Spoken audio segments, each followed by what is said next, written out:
네, 하나님 말씀 같이 보도록 하겠습니다.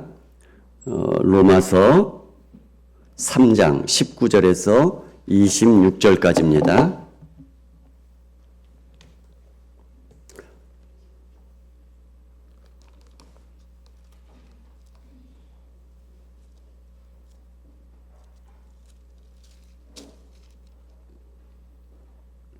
로마서 3장 19절에서 26절까지 제가 말씀을 읽어드리도록 하겠습니다. 우리가 알거니와 물은 율법이 말하는 바는 율법 아래에 있는 자들에게 말하는 것이니 이는 모든 입을 막고 온 세상으로 하나님의 심판 아래에 있게 하려 함이라. 그러므로 율법의 행위로 그의 앞에 의롭다 하심을 얻을 육체가 없나니 율법으로는 죄를 깨달음이니라. 이제는 율법에 의해 하나님의 한 의가 나타났으니 율법과 선지자들에게 증거를 받은 것이라. 곧 예수 그리스도를 믿음으로 말미암아 모든 믿는 자에게 미치는 하나님의 의인이 차별이 없느니라. 모든 사람이 죄를 범하였음에 하나님의 영광에 이르지 못하더니 그리스도 예수 안에 있는 속량으로 말미암아 하나님의 은혜로 값없이 의롭다 하심을 얻은 자 되었느니라. 이 예수를 하나님이 그의 피로써 믿음으로 말미암는 화목 제물로 세우셨으니 이는 하나님께서 길이 참으시는 중에 전에 지은 죄를 간과하심으로 자기의 의로우심을 나타내려 하심이니 곧 이때에 자기의 의로우심을 나타내사 자기도 의로우시며 또한 예수 믿는 자를 의롭다 하려 하심이라. 아멘. 암송 구절 같이 보도록 하겠습니다. 로마서 8장 17절 말씀 같이 암송합니다. 시작.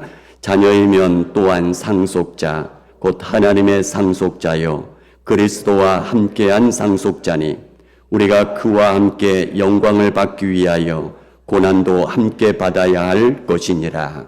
아멘. 다시 한번 로마서 8장 17절 시작. 자녀이면 또한 상속자 곧 하나님의 상속자요 그리스도와 함께한 상속자니 우리가 그와 함께 영광을 위하여 고난도 함께 받아야 할 것이니라. 아멘. 말씀 묵상하면서 늘 말씀으로 승리할 수 있기를 바랍니다. 기도하겠습니다. 하나님, 이제 고난주간이 시작되어지는 종료주일입니다. 우리 주님의 고난을 묵상하며 또 우리 주님의 부활을 소망하며 또 주님의 거룩하심 앞에 온전히 머리 숙이기 원합니다. 주님의 말씀 앞에 머리 숙이오니 우리에게 필요한 말씀 들려주시고 그 말씀이 우리에게 위로가 되게 하시고 평강이 되게 하시고 능력이 되게 하여 주시옵소서. 예수님 이름으로 기도드립니다. 아멘.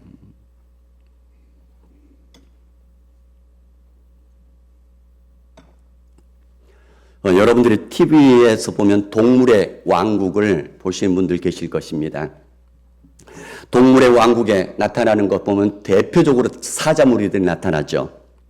우두머리 수사자를 중심으로 여러 마리의 암사자들 그리고 몇몇 또 수사자들이 같이 있을 수도 있고 없을 수도 있고 이렇게 하면서 사자 왕국을 이렇게 이루면서 살아가고 있습니다. 자, 그렇게 살아가고 있다가 우두머리 수사자가 다치거나 죽거나 이럴 경우에 세대교조가 일어나죠. 또는 다른 수사자가 이 우두머리 수사자의 자리를 차지하기 위해서 도전을 하죠. 서로 싸웁니다. 그래서 만약에 도전자가 이기게 되어지면 새로운 우두머리 수사자의 왕국이 세워지게 됩니다. 그러면 모든 암사자들이 새 우두머리 수사자에게 중심으로 복종을 하게 되어지고 그 중심으로 새로운 왕국이 세워지죠. 그리고 같이 있었던 몇몇 수사자 중에서도 순응하는 수사자들은 또 그 밑에 복종하면서 함께 왕국을 이루게 되어집니다. 그러나 이전 우두머리 수사자의 새끼 사자들 다 물어 죽여버립니다. 아무리 어린 사자라더라도 그냥 봐주는 게 없습니다. 거의 다 물어 죽여버리죠. 왜냐하면 새로운 수사자 자신만의 왕국을 세우기 위해서다. 이렇게 해설자들은 얘기를 하는 것들을 보게 됩니다. 이 이야기를 좀 기억하면서요, 오늘 말씀을 좀 보도록 하겠습니다. 23절에 보면 모든 사람이 죄를 범하였음에 하나님의 영광에 이르지 못하더니 라고 얘기를 합니다. 그러면서 예수 그리스도께서 속량의 죽음을 죽으셨고 화목 제물이 되어주셨고 희생 제물이 되어주셨습니다. 예수님이 나의 죄를 대신해서 고난받아 죽어주셨음을 믿음으로 받아들이게 되어지면 25절에 하나님께서 길이 참으시는 중에 전에 지은 죄를 간과하심으로 자기의 의로우심을 나타내려 하심이라 이렇게 말씀합니다. 이게 우리 기독교의 복음의 핵심이 되어지죠. 그런데 여기에서 한 가지 우리가 생각해야 될 것이 있습니다. 많은 사람들에게는 우리가 그렇게 죄인이라는 것, 우리가 죽어야 될 죄인이라는 것, 이것이 마음에 그렇게까지 와닿지가 않는다는 얘기입니다. 많이 들어서 배워서 머리로는 인정이 되어지죠. 알고 있죠. 그런데 내가 진짜 그렇게 죽을 죄인이라고? 요것까지는 마음에 느껴지지가 않는 것이 많은 사람들의 모습이란 얘기입니다. 왜냐하면 내가 정말 죽은 죄를 지었다고? 죽을 죄 지었습니까, 여러분? 아니란 얘기죠. 내가 죄를 지었다 손 치더라도 그것이 죽을 만큼 큰 죄인가? 많은 사람들이 그럴 것입니다. 거짓말했을 것이고 시기 질투했을 것이고 험담했을 것이고 뭐 등등 이런 죄를 지었겠죠. 그런데 이것이 죽을 만큼 큰 죄란 얘기 말이냐라는 것이죠. 내가 살인죄를 지은 것도 아니고 심각한 강도짓을 한 것도 아니고 어린 아이들 유괴한 것도 아니고 강간한 것도 아니고 커다란 죄를 지은 것도 아닌데 내가 죽을 죄인이라고? 이게 마음에까지 가슴에 와닿지가 않는 사람들이 대부분일 것입니다. 그런데 성경에서 말하는 죄는 두 가지를 얘기를 하고 있습니다.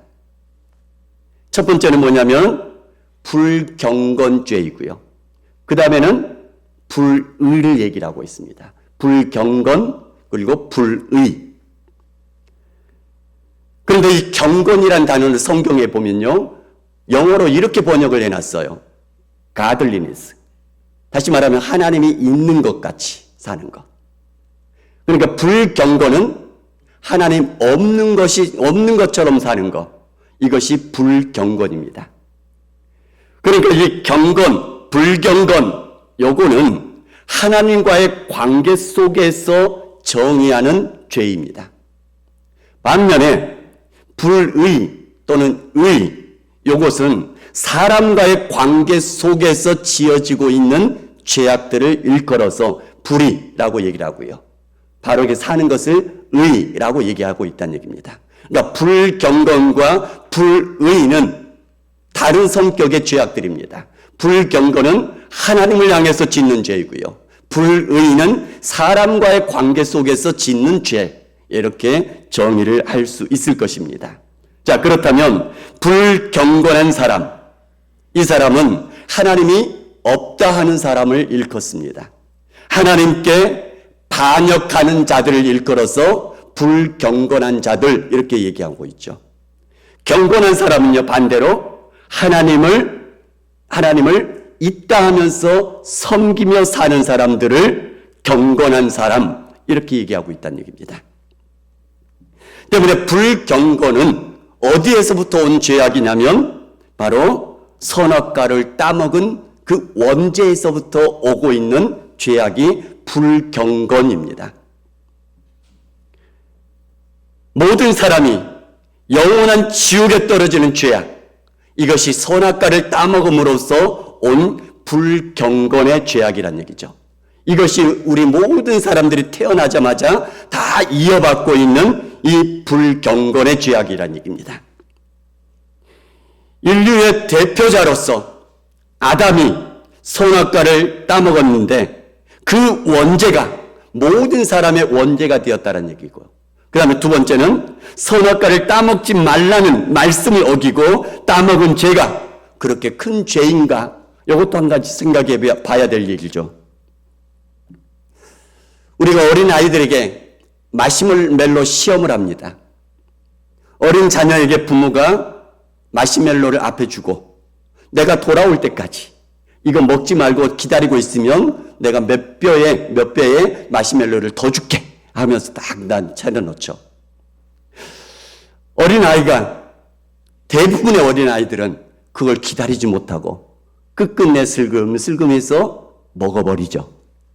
부모가 먹지 말라고 했던 거, 그거 먹었다고 해서 이 먹어버린 거, 말 안 듣고 먹어버린 거, 이 죄가 그렇게 큰 죄냐는 얘기죠. 선악과 따먹지 말라고 그랬는데 선악과를 따먹어버린 죄가 이렇게 큰 죄가 되느냐라는 것입니다. 창세기 3장 5절 6절에 보면 그런데 이 죄가 무슨 죄인지를 정확하게 규정을 해주고 있습니다. 사탄이, 뱀이 하와와 아담을 유혹하면서 꿰면서 하는 말이 있습니다. 그 선악과를 먹는 날에는 너희 눈이 밝아져서 하나님과 같이 될 것이다 라고 얘기를 하죠. 그 말을 듣고 하와가 이 선악과 나무를 보니까 먹음직도 하고 보암직도 하고 지혜롭게 할 만큼 탐스럽기도 한 나무였더라 이렇게 되는 거죠. 하나님 같은 그 자리에 올라설 수 있을 것 같다는 얘기입니다. 하나님처럼 선악을 구분할 수 있고 하나님의 그 자리를 내가 차지할 수 있을 것 같다라는 생각이 들기 시작했다라는 것이죠. 그리고 여자가 따먹고 남편에게도 주매 그도 먹은지라 이렇게 말씀하고 있습니다. 때문에 이 선악과를 따먹은 것은 단순히 따먹지 말라고 한 선악과를 따먹은 그 죄가 아니라 거기에 머무는 죄가 아니라 하나님의 자리를 차지하려는 반역죄요 대역죄에 해당하는 그런 죄악이라는 얘기입니다. 우리가 조선시대 왕을 죽이려 하거나 그 왕을 폐위시키려고 하는 죄, 무슨 죄죠? 반역죄요 대역죄입니다. 이 반역죄나 대역죄를 지은 사람은 삼족을 멸한다고 하죠. 3대를 멸해버립니다. 그리고 주변에 있는 친척들까지 다 같이 다 멸해버리죠. 손주는 죄가 있는 줄도 몰랐습니다. 가담한 거, 그건 전혀 아니고요. 그렇게 꾸며지고 있는 것도 몰랐고요. 이거 죄가 된지 아닌지도 모르고 있었습니다. 그럼에도 불구하고 그 어린 손주까지도, 대역죄인의 손주까지도 다 멸해버리는 것이 대역죄요 반역죄란 얘기입니다. 우리가 잘 아는 것처럼 영조가 자기 아들 세자로 책봉되어 있었던 사도세자까지 뒤주에 가두어서 8일 만에 굶어 죽게 만들어버리죠. 이게 역사적으로 평가는 어떻게 나 있냐면 당시에 노론과 서론 간의 격렬한 당쟁이 깊숙하게 관여되어져 있는 정치적 비극이다. 이렇게 평가를 해놓고 있던 얘기입니다. 다시 말하면 아들, 사도세자이지만 왕자이고 세자이지만 물론 정쟁 속에 일어난 거지만 이렇게 어떤 반역, 대역 이런 쪽에 가담이 되어 있다라는 그런 의심을 가지고 죽이게 된다라는 거죠. 왕자라 할지라도 왕족이라 할지라도 대역죄, 반역죄에 해당되면 가만 놔주지 않더란 얘기죠. 우리가 잘 아는 세조, 조카 단종의 왕위를 찬탈했죠. 그런데 주변에 단종의 포기 운동을 꾀하는 사람들이 막 있었습니다. 그 사람들을 잡아서 다 처단하면서 이 단종은 알고 있었는지 모르고 있었는지 그 단종까지도 사약을 내려서 죽여버리죠. 이게 뭐냐면 반역죄요 대역죄란 얘기입니다. 만왕의 왕이 되신 하나님을 향한 반역 혹은 반란 혹은 대역죄 이것을 일컬어서 불경건이라고 얘기하고 있다는 얘기입니다. 죽음에 떨어진 우리를 그것을 불경건죄라고 얘기를 합니다. 반역죄를 지은 사람이 임금을 향하여서 왕을 향하여서 반역죄를 지은 사람이 주변의 사람들에게 선한 일, 착한 일을 한다고 해서 그 선한 일이 인정되지 않는다는 얘기입니다. 하나님을 향한 반역죄, 대역죄인, 원죄 가운데 빠진 사람들이 율법을 행한다고 해서 주변 사람들에게 선한 일, 착한 일을 한다고 해서 그것이 인정되지 않는다는 얘기입니다.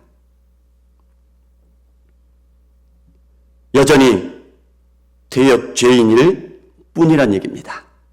여전히 하나님의 영광에 이르지 못하게 됐다라고 얘기를 하고 있습니다. 그것이 우리의 원죄입니다.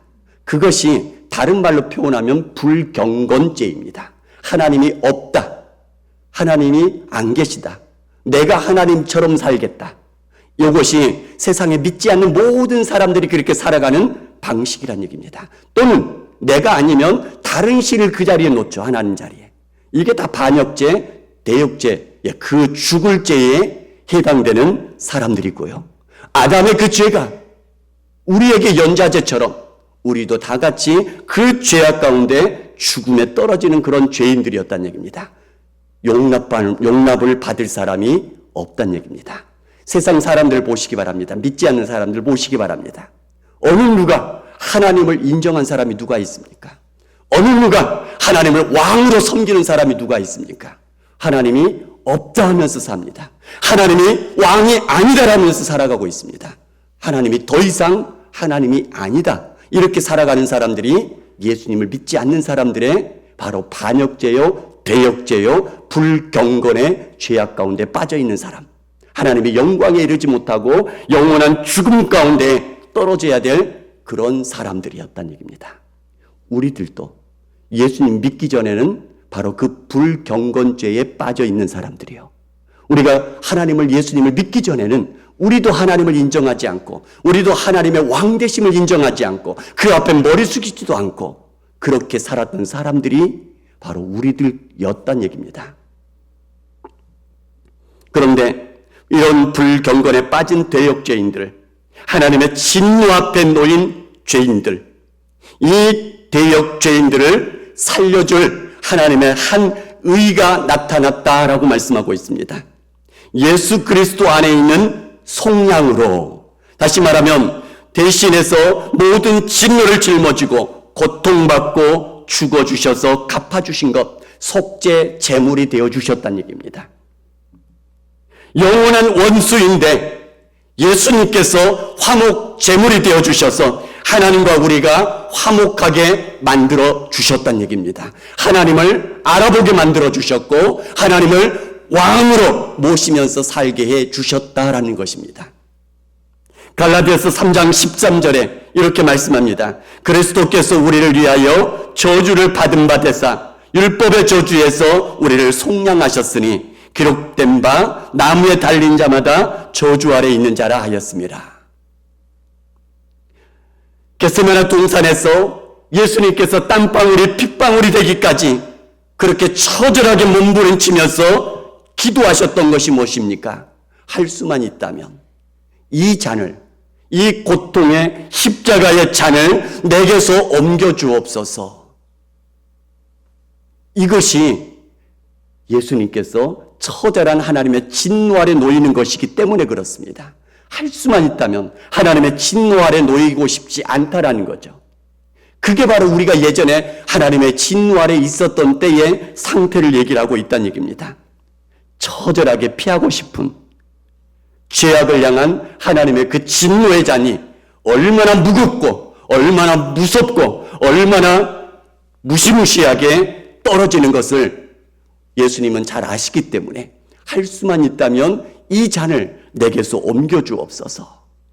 이것이 바로 우리가 예전에 불경건 가운데 있는 그런 죄악 가운데 있었던 우리가 받아야 될 그런 진노의 잔이고 그런 하나님 아래에서의 저주였다는 얘기입니다. 그것을 예수님께서 대신 받아주신 것입니다.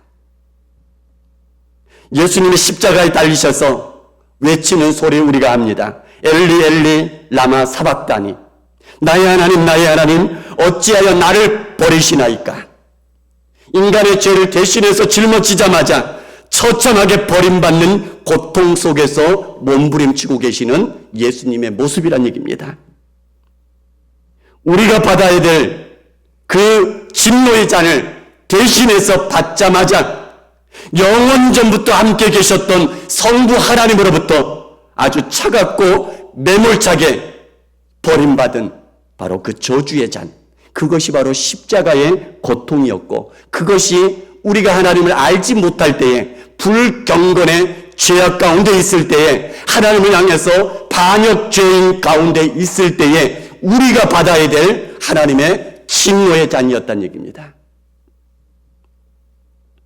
예수님께서 대신해서 그것들을 다 당해주셨고 갚아주셨는데, 예수 그리스도를 믿음으로 말미암아 모든 믿는 자에게 미치는 하나님의 의를 우리에게 주신 줄 믿으시기 바랍니다. 예수 그리스도 안에 있는 속량으로 말미암아 하나님의 은혜로 값없이 의롭다 하심을 얻은 자 되었느니라 라고 선포해 주십니다. 이 예수를 하나님의 그의 피로써 믿음으로 말미암는 화목 제물로 세워주셨으니, 이는 하나님께서 길이 참으시는 중에 전에 지은 죄를 간구하심으로, 다시 말하면 하나님을 반역했던 그 불경건의 죄를 이제는 못 본 채 해주신다는 얘기입니다. 눈 감아주신다는 얘기입니다. 그러므로 인해서 자기의 의로우심을 나타내려 하심이니, 곧 이때에 자기의 의로우심을 나타내사 자기도 의로우시며 또한 예수 믿는 자를 의롭다 하려 하심이라 라고 말씀하고 있습니다. 오늘 종료주일입니다. 예수님의 고난의 십자가의 길을 걸어가기 위해서 예루살렘에 들어오신 날입니다. 입성하신 날입니다. 내일부터 고난주간이 일주일 동안 이어집니다. 고난의 길, 죽음의 길 걸어가신 그 고난주간입니다. 다음 주일은 부활주일입니다. 사망 권세 깨뜨리시고 다시 살아나신 날, 부활 승리하신 날입니다. 그런데 이것이 이 고난주간을 지나면서 묵상하시기 바랍니다. 나하고 상관없는 죽음이 아닙니다. 내가 그렇게 심각한 죄를 지었다고? 이게 아닙니다. 우리 모두는 만왕의 왕 대신 하나님 앞에 반역죄, 대역죄를 지은 그런 죄인의 후손들입니다. 연좌제에 묶여서 모두가 다 죽임을 당하는 그런 사람들이란 얘기입니다. 이전 우두머리 수사자, 바로 그 새끼 사자들에 해당된 사람들이 우리들이어서 자비 없이 처참하게 물어 죽임을 당할 수밖에 없는 그런 사자 새끼들에게, 이전 우두머리 사자 새끼들에게 속해 있는 우리들이었다는 얘기입니다. 그러나 예수님이 대신해서 갚아주심으로 우리를 속량해 주신 줄 믿으시기 바랍니다. 때문에 우리는 이 고난주간 부활주의를 지나면서 고통과 죽음, 우리의 고통과 죽음을 대신해서 예수님께서 갚아주신 것을 묵상하시면서 믿음으로 받아들이고 감사하면서 지나갈 수 있기를 주님의 이름으로 축복합니다. 뿐만 아니라 부활주의를 맞이하면서 죽음으로만 끝난 것이 아니라 다시 살아나신 부활의 승리가, 그 예수님의 부활의 승리가 우리의 승리도 되는 것을 믿음으로 받아들이면서 한 주간 깊이 묵상하면서 하나님의 은혜와 눈물과 감격이 우리 모두에게 넘쳐날 수 있기를 주님의 이름으로 축복합니다.